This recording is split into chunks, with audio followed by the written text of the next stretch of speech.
been pretty calm and normal. I wasn't sure if it was a drill or not, but I knew I had to follow protocol.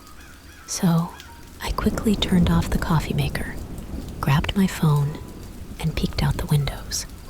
I couldn't see anyone in the hallway, but the atmosphere felt tense. I decided to lock the door of the lounge and sat down, trying to recall the lockdown procedures. As I sat there, the silence of the room was eerie. It was unusual not to hear the usual hustle and bustle of the school corridors. I checked my phone for any messages or alerts, but there was nothing. The uncertainty of the situation was unnerving. Suddenly, a loud bang echoed through the hallway, causing me to jump in my seat. My heart raced as I strained to listen for any more sounds. Was it just a door slamming shut, or something more sinister? I couldn't shake off the feeling of dread that settled over me like a heavy blanket.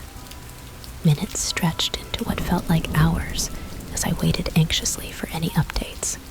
Without any information, my mind began to conjure up all sorts of terrifying scenarios. What if there was an intruder in the school? What if my students were in danger? I tried to push away the thoughts of fear and focus on staying calm. Taking deep breaths, I reminded myself that I needed to be prepared to act if necessary. But deep down, the nagging sense of unease lingered, refusing to be ignored. Sighed, but the noise was unmistakable. My heart raced as adrenaline surged through my veins. Was this person trying to break into the lounge? Panic began to rise within me as I fumbled with my phone, desperately trying to get through to the principal or anyone who could help. As I dialed, the banging against the window intensified, the glass on the verge of shattering completely. I could feel my hands trembling as I struggled to keep a grip on my phone. The thought of confronting whoever was outside filled me with dread. But I knew I had to protect myself and the safety of the school. Just then, the phone finally connected to the principal's office. But before I could utter a word, the line went dead. Frantically, I redialed, but there was no response. It seemed like the universe was conspiring against me, leaving me to face this situation alone. With a sinking feeling in my stomach, I realized that I had no choice but to confront the intruder myself. Steeling my nerves, I approached the door cautiously, keeping a firm grip on the handle. The banging against the window ceased abruptly, replaced by an eerie silence that sent chills down my spine. Taking a deep breath, I mustered all the courage I could and slowly unlocked the door. Peering outside, I scanned the empty hallway, but there was no sign of anyone. The shattered glass on the window was the only evidence of the recent disturbance. My mind raced with questions and fears, but one thing was certain. The tranquility of this ordinary school day had been shattered, leaving behind a lingering sense of unease and uncertainty. Rushing towards me, adrenaline surged through me as I pounded on the door with renewed urgency, my knuckles aching with each strike. The seconds felt like an eternity as I desperately prayed for someone inside to hear me and unlock the door. Finally, after what seemed like an eternity, I heard the click of the lock, and the door creaked open just enough for me to slip inside. Without hesitation, I pushed my way into the classroom, panting heavily from the exertion and fear that gripped me. The teacher, startled by my sudden entrance, turned to face me with a mixture of concern and confusion etched on their face. Before they could utter a word, I quickly explained the situation, my words tumbling out in a rush as I tried to convey the urgency of the moment. The teacher's expression hardened as they realized the gravity of the situation. Without hesitation, they ushered me inside and swiftly locked the door behind me. The classroom was filled with the hushed whispers of students, their eyes wide with fear and uncertainty. As the reality of the lockdown sank in, a sense of dread settled over the room like a heavy fog. We were trapped, vulnerable, with no way of knowing what horrors awaited us beyond the confines of the classroom. Minutes stretched into hours as we waited in tense silence, our ears straining for any sign of danger outside. The sound of footsteps echoed ominously in the hallway, each one sending a shiver down my spine.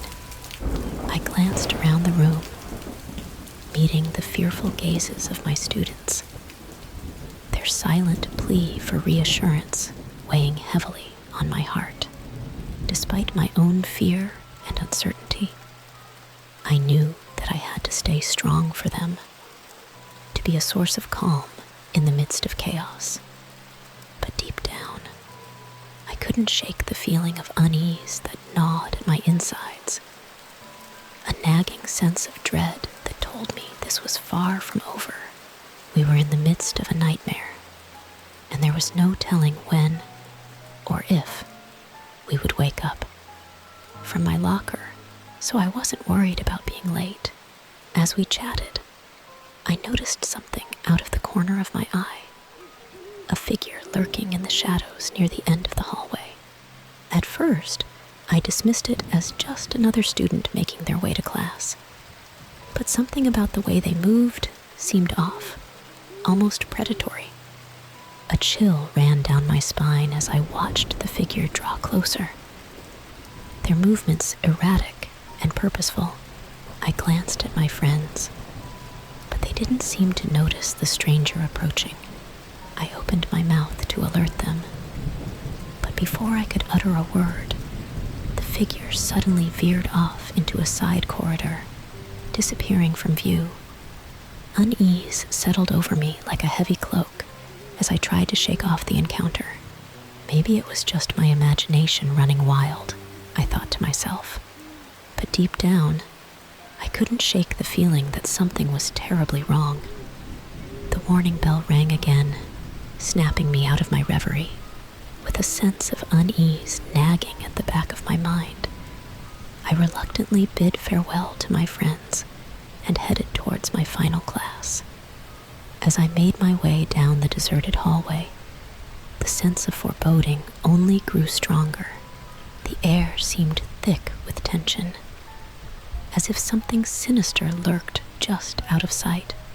I quickened my pace, eager to reach the safety of my classroom and put this unsettling encounter behind me. But as I turned the corner and approached my classroom door, I froze in my tracks. The door was slightly ajar, casting a sliver of light into the dim hallway. My heart pounded in my chest as I hesitated, uncertain whether to push open the door or turn and flee. In the end, curiosity got the better of me, and I slowly pushed the door open, peering cautiously inside. What I saw sent a shiver down my spine. The classroom was empty, the desks deserted, and the lights flickering ominously. A sense of dread washed over me as I stepped into the room, the feeling of being watched intensifying with each passing moment. I knew then that something was terribly wrong, but I had no idea what horrors awaited me on the other side of that door. Residential, with houses surrounding it on all sides.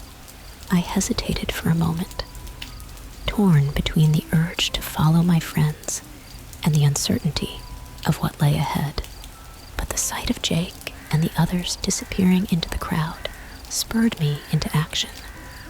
I hurried after them, weaving through the throng of students as we made our way towards the parking lots.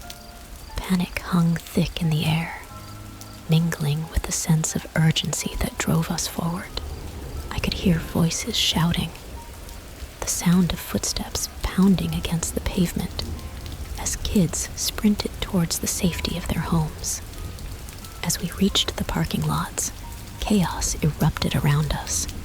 Students dashed towards their cars, their faces contorted with fear and desperation. Some fumbled with their keys, while others simply abandoned their vehicles and fled on foot. I spotted Jake's car parked nearby, its doors open as he ushered in anyone who needed a ride. Without a second thought, I hurried towards him, relief flooding through me at the sight of a familiar face amidst the chaos. "Come on, let's go!" Jake called out, his voice barely audible above the din. I scrambled into the car, my heart racing as Jake slammed the door shut behind me. The engine roared to life, and we peeled out of the parking lot, leaving the chaos of the school behind us.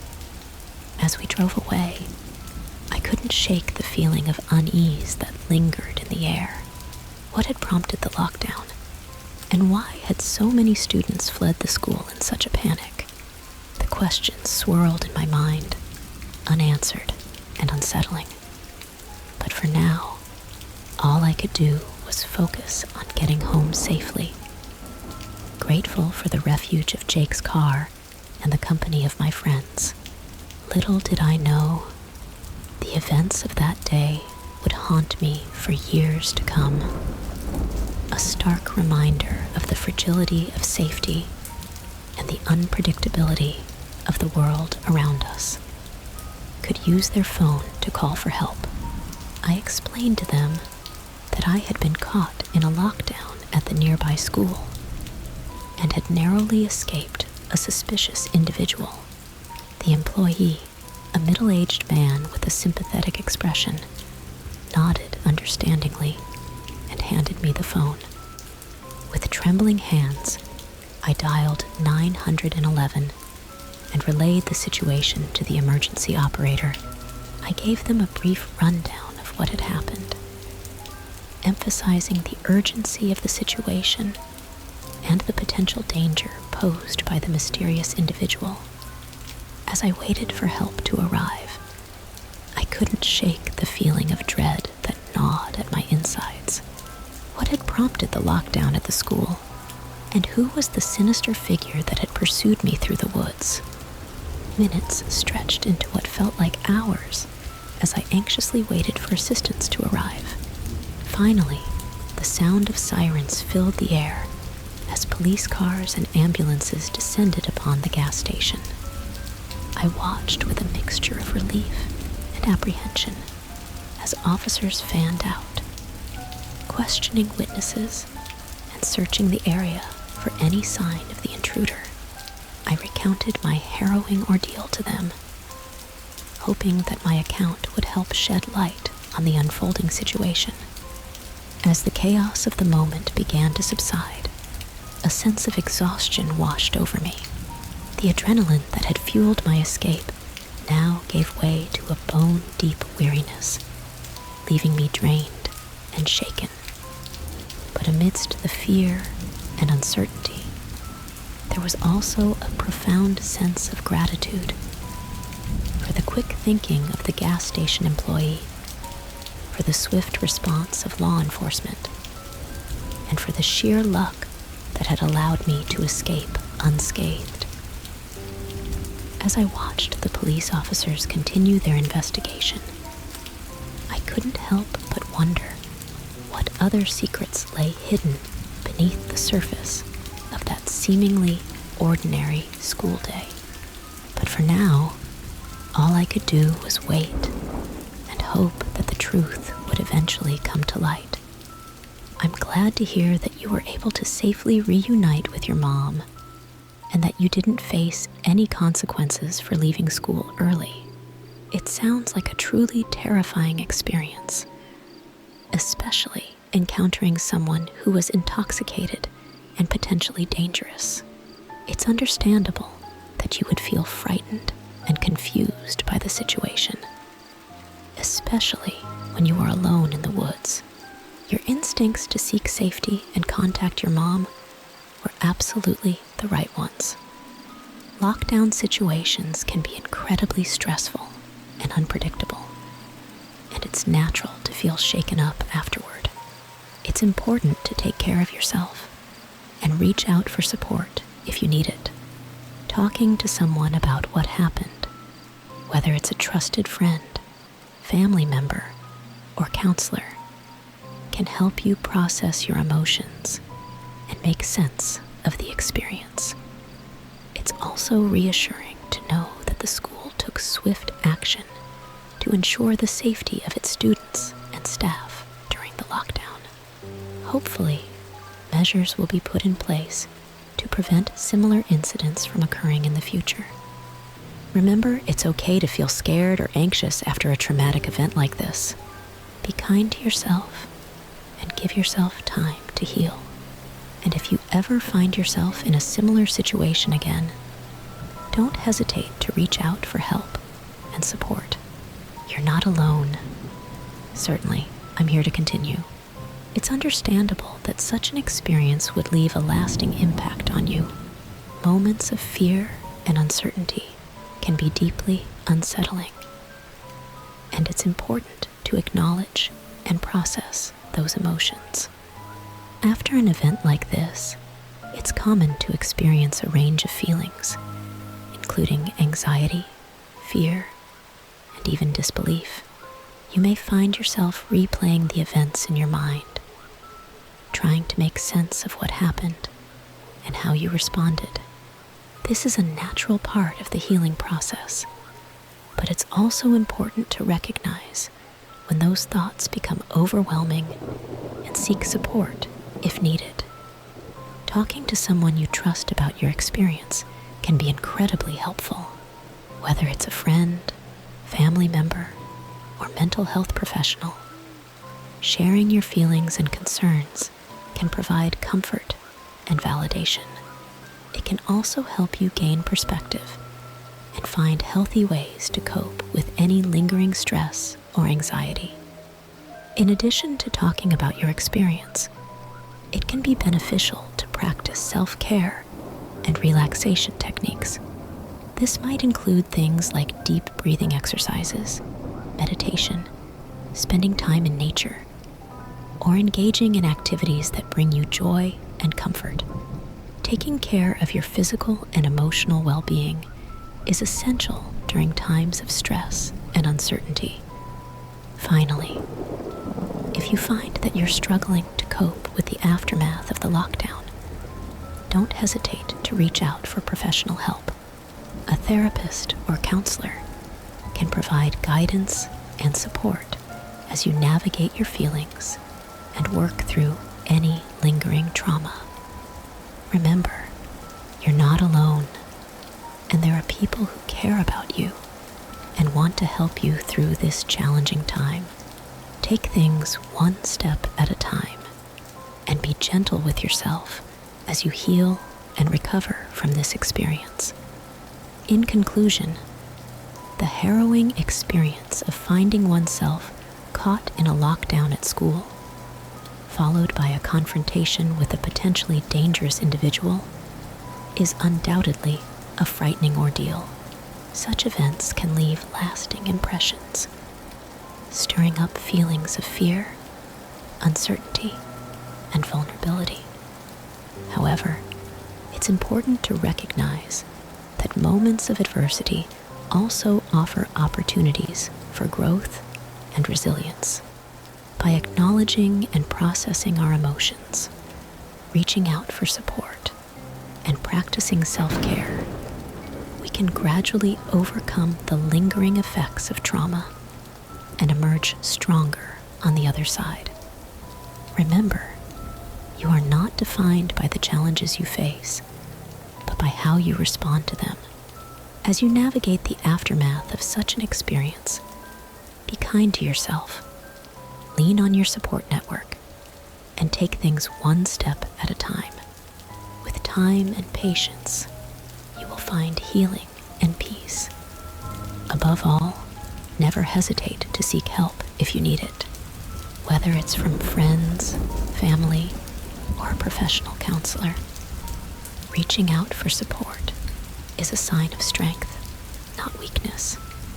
As you continue on your journey, may you find comfort in knowing that you are resilient, capable, and deserving of happiness and peace.